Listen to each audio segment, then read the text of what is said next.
Hey yo, it's time for part number 2 to the daily. I'm gonna scratch that part of my head. Oh, that feels amazing. Hope it looked amazing. It's time to come back and find out who we're gonna do a view of in this part of the daily. We just did a live poll from the chat, and it looks like the chat wants to come back and get a view of the Kiwi Kaki cam. Aw, yeah. Here we go. It looks like Monsieur Kiwi Kaki. It will be. Now, let me note straight off the bat, one of my favorite things in the whole wide world is way more expansions that seem reasonable. I love doing this sort of style with all three races. Hell, I love doing all three races in Brood War. When you go for a really early third expansion, or hell, even an early fourth expansion, like if Zerg were to take this base right now, suddenly your logic becomes way flipped. You're in this odd defensive mode, and it's important to immediately begin embracing how long-term your focus is going to be. You should begin getting upgrades early on. You should begin getting your big sort of tech plays early on. Like getting your robo, like getting all your other stuff up. At a time like this, it's really important to also note that you need some way to begin applying pressure to your opponent early on. In general, get more geysers up early. You're going to be mainly using gas to defend your expansion, or actually to do anything with this. Now, there's this weird thing that happens where I'm going to draw a line with MS Paint. Who am I kidding? I'm going to draw with MS Paint. All right, here we go. Ladies and gentlemen, here we go. Here is the time axis. Let me explain how your money looks with early thirds over time. Here's time. Here's the money. All right, so let's do two base. Let me see here. How do I color code this? All right, here we go. Here's for two base play.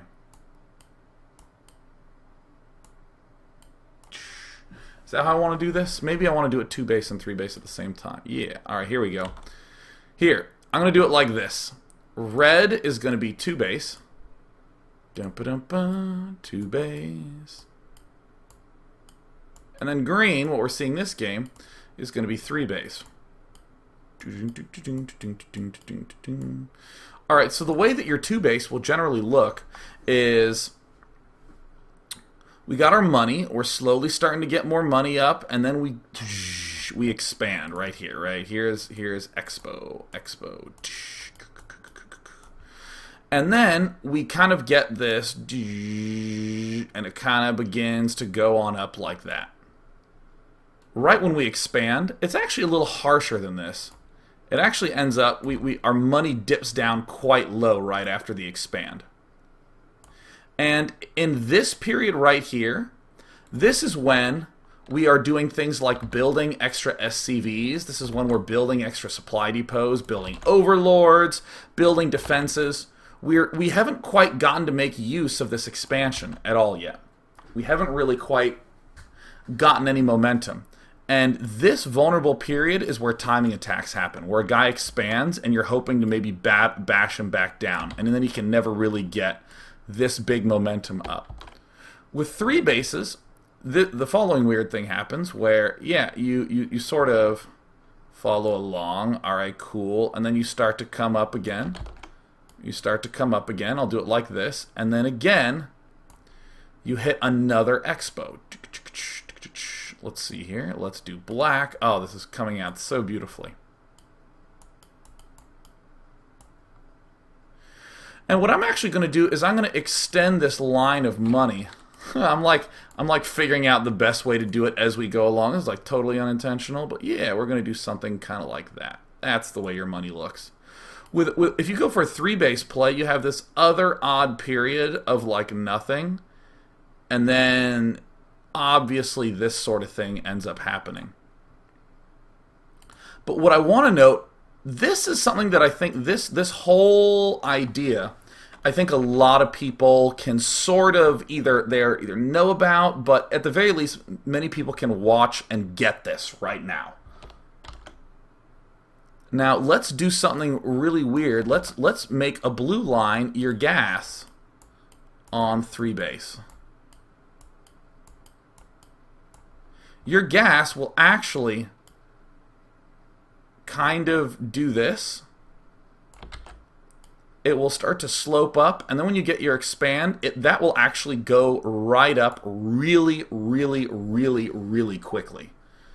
Your gas will necessarily get a direct benefit from this expand. Your minerals, you don't actually feel the benefit of the minerals because, hell, you're still spending minerals making probes. You're still spending minerals making cannons to defend this expansion. You're still making extra pylons to allow you to build the probes that you are suddenly allowed to build so early. So anytime you end up doing an early expand, or a fast 3 base play, what I want to recommend to you is do gas plays. Do gas plays. This can be getting a lot of mutalisks. This can be getting a lot of infestors. This can be doing something a lot with High Templar and Archons. This can be hell, doing something weird with Terran where you're getting a lot of air units, like a big Air Force style play.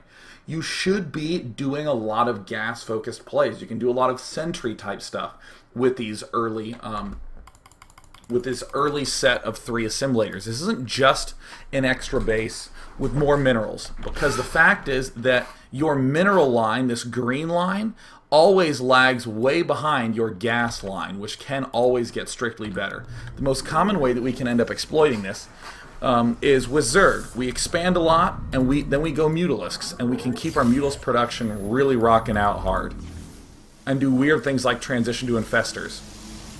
And then we literally can get away with that, because again, the gas is so early. Research complete. So see, right now, look, Kiwikaki, he's building all these gateways. This is just obvious good stuff to do. This is the very clean, clear stuff that we could end up doing. We just need to get more units up. But look, by building all these gateways, his minerals are still bashed down, and he's still only on 2 gateways, but his gas count is skyrocketing. He's building this robotic facility. Now we're talking. Now we're getting 2 robo facilities up. Yeah. What I also love to see in a spot like this is ultra-fast Dark Templar while we do this. Because, hell, we have the gas to be able to do that. And transition to Dark Templar and begin going Blink. You can go like High Templar, Blink, Sentry if you take these 3 bases that quickly. So with 6 gateways being produced, there's another one. Where's that other guy? There's a snucked. Oh, he's right there. Cool. Another obvious, big, important thing that you want to do when you do some sort of early expander is you must get some way to apply pressure to your opponent. Kiwikaki is doing the smart thing, getting Hallucinate. Ordinarily, we'd want to conserve this sort of gas expenditure, but we can easily get away with getting that Hallucinate up because we do have these extra 3rd geysers. Look at the stupid amount of gas that is up here. Look at that gas count. When do you ever see a Protoss with over 1,000 gas against a Zerg? When on earth does that happen? That's like actual insanity. Because Maro's a huge boss, he's just spotting absolutely everything like it's nothing. And one thing that I would say actually marginally disappoints me is that we're seeing Kiwikaki have this amazing, brilliant setup, doing all these great plays with the Phoenixes, spotting everything. But his gas is high. It means his build was not oriented to exploit this very early set of assimilators.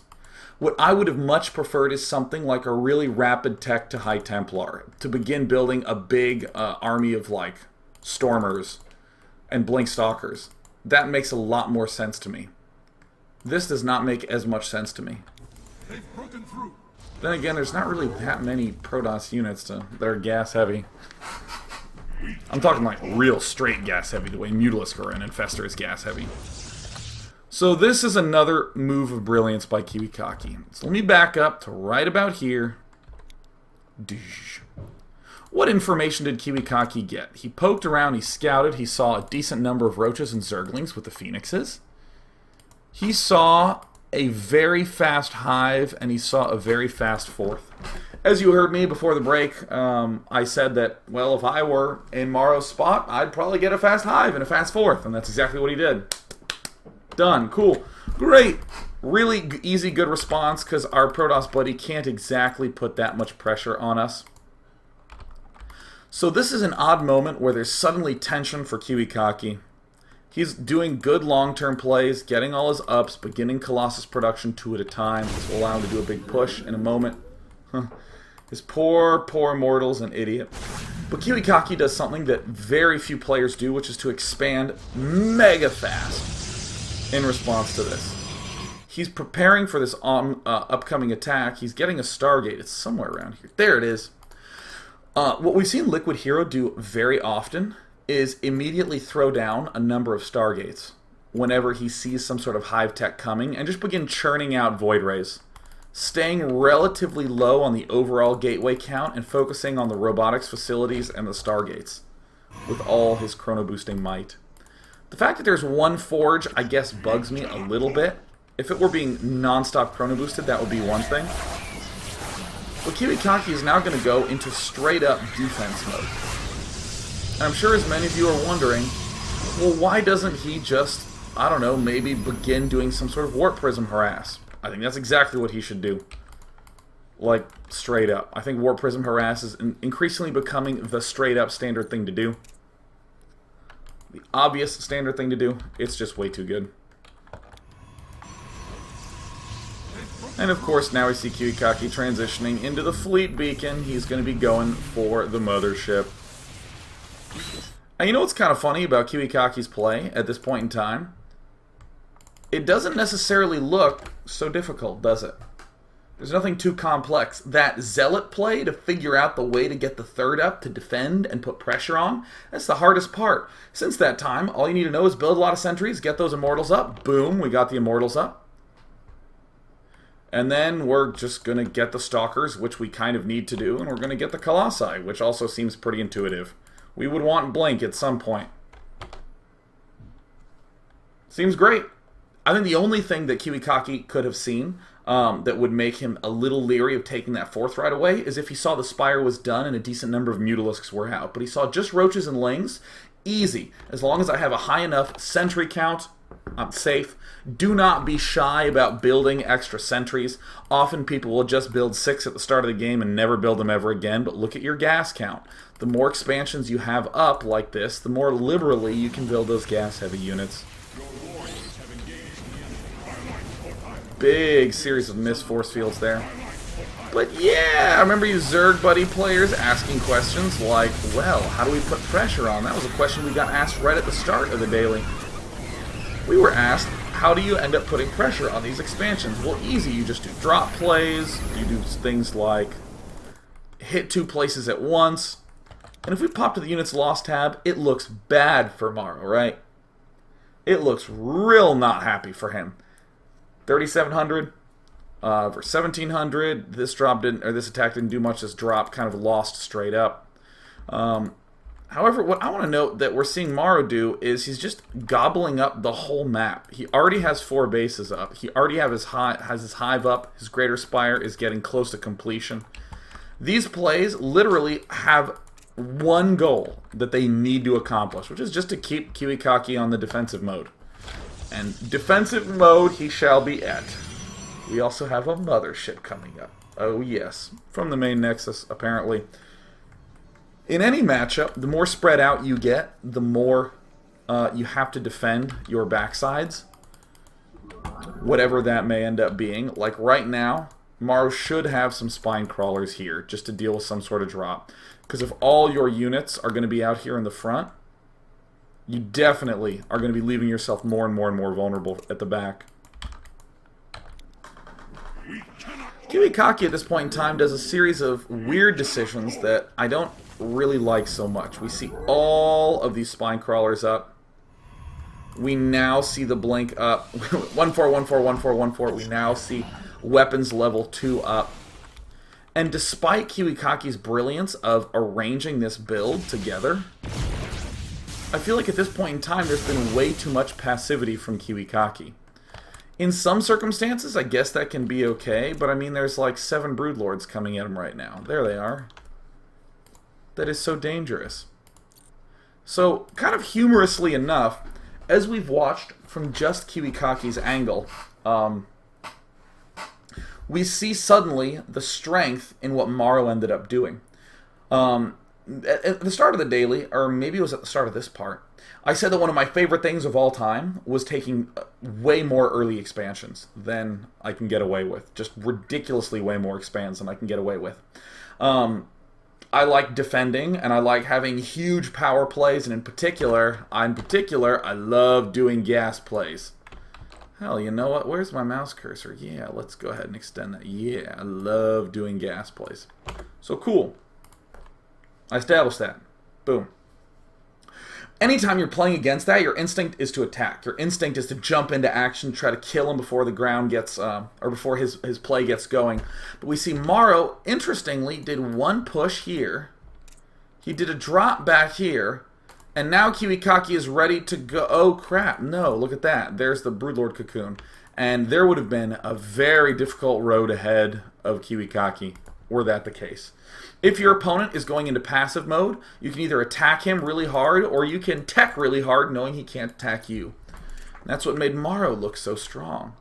And you know, now that I look at the time and look at how long we've been doing this part, I want to ask for some questions. Let's take some questions, particularly from the Protoss side. Would love to look at some of those. I especially love how this light with the glasses makes these like football player lines on my face. Whoa. Whoa. Excellent. Markio's question grabber, go. Let's see. The giant gnome, day 9. The previous daily you talked about starving your opponent. Does Morrow just not do that, or was he not able to? Could Morrow have starved his opponent, and how should he have done so? Yeah, let's go ahead and pop back and look at the mini-map. Starvation plays work well on this map, but in the position that Kiwikaki's in, essentially, you are locked out of trying to starve Kiwikaki. You'd be trying to prevent Kiwikaki from taking this base. That's hard for you to do. What are you going to do? Position your whole army here and push here? What if Kiwikaki ends up waltzing up through the middle and you're just busy trying to deal with this expansion? However, if you had Kiwikaki locked back, I'll actually rewind it to the 10-minute mark. If you had Kiwikaki locked on these 3 bases, you could do something like position your whole army here with this watchtower and prevent the Zerg from, or Protoss from taking this base, prevent Protoss from taking this base. And that would be a reasonable starvation play. I often see players do this sort of thing where they get Broodlord and Fester, and they actually park it here, and then they just wait. They just wait and wait and wait and wait. But now that we have Morrow here, if I were Morrow, I would want to push to kill off this, and then I would come back and park right here. Yeah, maybe I'd make pokes at the front, but for the most part, I'd want to just stay there. And I think that is a very reasonable way to do the starvationing. Starvationating. So Davey asks a good question. Day 9, should Kiwi go for carriers or more Stargate units in general? I think that the carrier is actually, interestingly, a good play right here. Just because if we have bought ourselves a lot of time and we see the Zerg player is not doing an aggressive play, he's doing some sort of huge tech play for an attack later, let's just meet him head on with a whole bunch of our mass units like carriers. More commonly you'll see the Void Rays, because Void Rays are a little easier to get up, but I do think that Kiwikaki needed to do that a little bit earlier, instead of focus on like gateway units and you know, just general defending of cannons and that sort of thing. I mean, we have so much gas. We have 8 geysers running right now. Why not just begin blasting out a whole bunch of Void Rays? I mean, now Kiwikaki's starting to get the Stargates up, but I'm a little worried it's too little too late. That's the one thing that always concerns me. But when you do something like stay low on bases, which is what most people do, they'll like early expand, build up an army, go attack. When you're low on bases, you'll see players be aggressive with cheap units. Really aggressive Zealot and Stalker, and then some other stuff. Like Zealot Stalker with some Immortals or with some Colossi. You'll see Zergs do Ling Roach type things. You'll see Terrans do Marine Tank. Really basic stuff. But when you get a lot of bases up, you suddenly don't need to do a lot of early attacks. Doing things like a really big Zealot Stalker force is not as smart as getting a Colossus Void Ray force, because you have the money to do so. So I like that a lot more.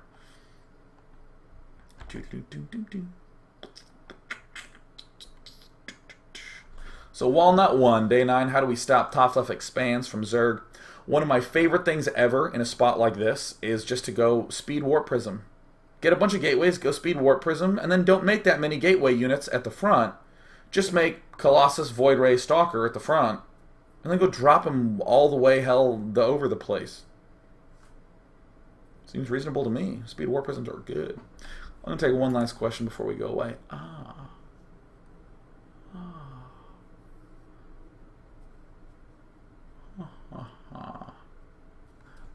Here's something great. From Soulja. I know it's Soulja, but it's spelled S-O-W-L-J-A-H. Ha.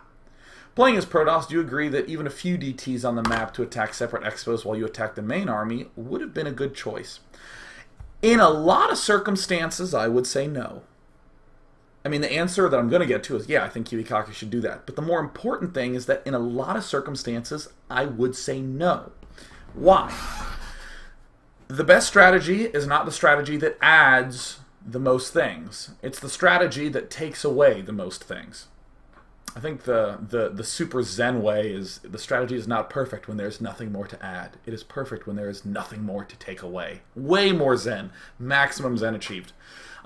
Too often people will look at a battle and they'll be like, well, maybe it would be good to have Ravens with a Seeker missile there. No Raven for point defense drone, and then after that I can get... hell, Blue Flame Hellions would be good against the Zealots, and then I definitely want the Marauders for just a general damage, and Marines for their DPS, and all of a sudden you're going in every different tech path. And that's why people do simple things like Marine Marauder Medevac. So in general, there was a player going 2-base, Zealot Archon, and someone said, wouldn't it be better if he got some Dark Templar up to do some big DT harass throughout all this? I would say, no, that would actually be terrible. That's actually one of the worst things possible I can think of, because any amount of Dark Templar makes our stuff weaker. Here, though, the fact that we have all 8 of these geysers, right? Generally, Protoss have... how did I miscount this? All 6 of these geysers. Whoopsie derpsie daisies. Generally, Protoss only has 2. Getting up that 5th, 6th geyser, hell, even getting this expansion up and getting just a little bit of extra gas starts opening up a lot more possibilities. Especially given the fact that our Zerg opponent is low on geysers himself and can't do that much. So for now, I'm going to go away. Ha! Part 3 coming up. Part 3 coming up after this. Oh, and people asking about the Immortal drop. You know what? I think an Immortal drop plus Zealots might be the exact thing that Kiwikaki should have done. I'll talk more about that when I come back.